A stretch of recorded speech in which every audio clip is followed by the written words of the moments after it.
everybody. We're going to be looking at a research paper from a student from last year to better understand how to take our research and turn it into an actual paper. So let's talk about a couple things. First, this paper begins with an abstract, and I will read part of it to you so that you understand what she's doing with this paper. So this is called Extended Research on Food Additives and Processed Foods. So the abstract says, since the creation of processed food and snacks, there seems to be a lack of knowledge and disclosure of processed food additives. So right away we know the problem statement, right? And then there's some history given. There's an assertion that there's a lack of information from the government and the FDA. And then there's the assertion that it is important to share the world of additive information with consumers. Then, very important, the primary method of research was, right? So this was done by survey, and it was peers who were first years. So we right away in the abstract know what kind of research was done. We know the problem that brought them to this research, and then we have some findings. So it ends with a very clear argument. The government needs to reconstruct a better regulation system to have control over the usage of food additives. And it elaborates on that. And then it ends with where this would be published in the International Journal of Environmental Research and Public Health. Okay, so again, in that abstract, we have the problem, possibly the research question, the type of primary research, the findings, which is the same thing as the argument of the paper. So your findings and how you interpret your findings is the same as the argument, and then it ends with where it would be published. So we'll move to the first page. Now, please note, this is in MLA. So we have introduction. There is information on food additives and what will be done. Notice there are questions that guide the paper. Those are right at the beginning. They're going to be repeated right before or in the method section, but they're right at the beginning as well. So then we get a big header, review of literature on processed foods and food additives. And I should say this particular paper, in MLA, it doesn't actually require underlines. I believe one of these should be centered, but you'd have to look it up for sure. But I know it's not supposed to be underlined, but we're going to forgive that little mistake. This is a fantastic paper otherwise. So underneath the larger header, review of literature, there are going to be several subheads. The first is, what are food additives and what is the regulatory process? So this is like the history and background. Notice definition, right? From the FDA, a method, right, referred to there. Then the problem of regulation in food additives. So important that you're stating the problems, whether you say it's the problem or whether it's clear, it's very important. So here's sort of the money moment right away in this paper is a scholarly source, Maffini, Nelter, and Vogel. And they say, unfortunately, the FDA has interpreted this provision to mean that the chemical and food manufacturers can declare any new substance to be GRAS, which is generally recognized as safe, with no obligation to tell the agency about the identity of the substance, where it was used, or how much. So right away we know there's some really strong scholarly sources that support this author's assertions that we know about already because she's told us in the abstract, right? So we move on and we see, as we go on, there's more subheads within literature review. Subhead, how natural is natural flavoring? So then information about natural, quote unquote, natural flavoring. Very important to understand. Food additives often say they have natural flavoring. What are those? It actually just means that something can be found in nature, not that actually what they're putting in there is nature or natural. The power of advertisement. So this transition is really fantastic.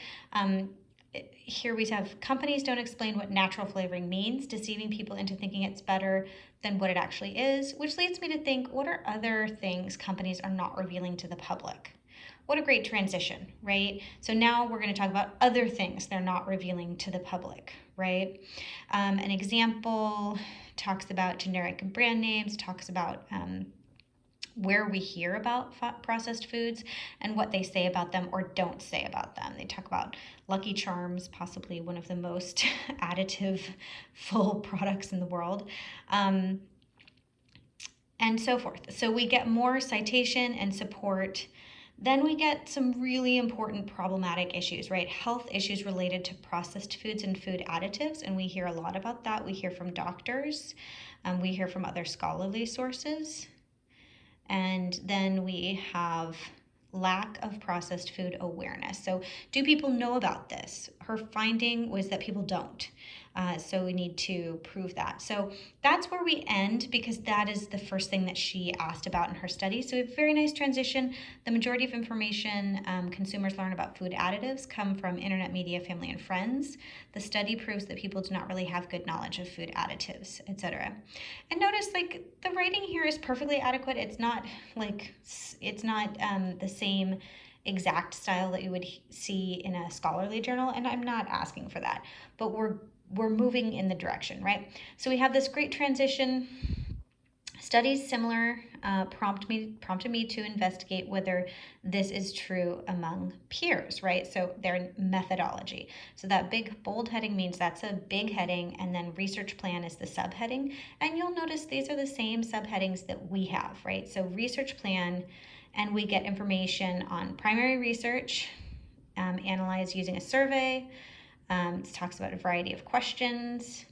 Then there's a section on participants. And we basically get, since I'm first year at St. Mary's College, I'm going to be using my friends, right, is essentially what we get. But it also gives a little bit more information about that. I think this is perhaps one of the most important things, is like first years are adjusting to a new transition in their life of adulthood, so it's more common for them to consume larger amounts of processed foods.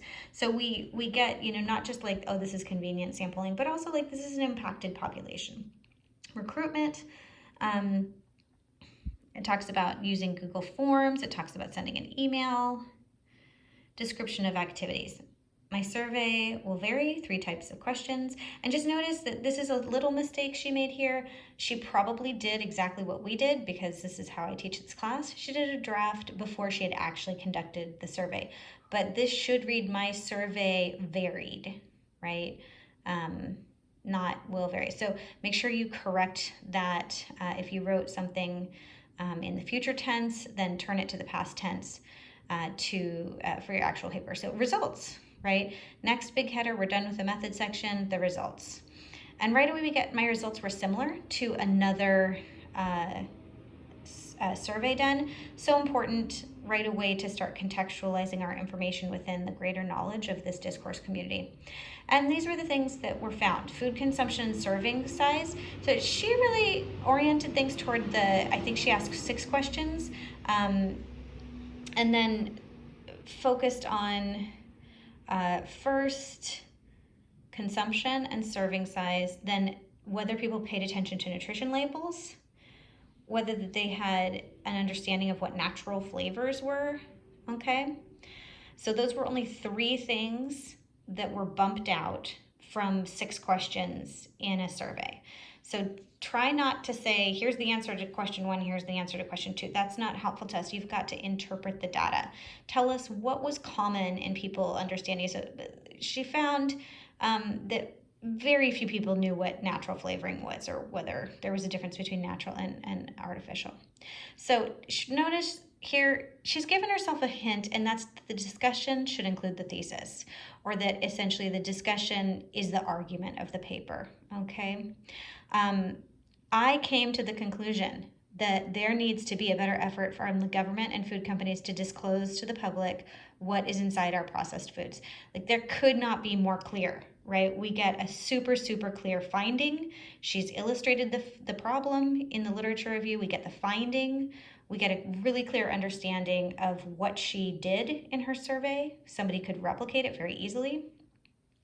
And we understand how it's contextualized, right? So we get in an article by the Atlantic, Atlantic should be italicized, it offered up some suggestions to help resolve this question of like whether the information should be given to everybody.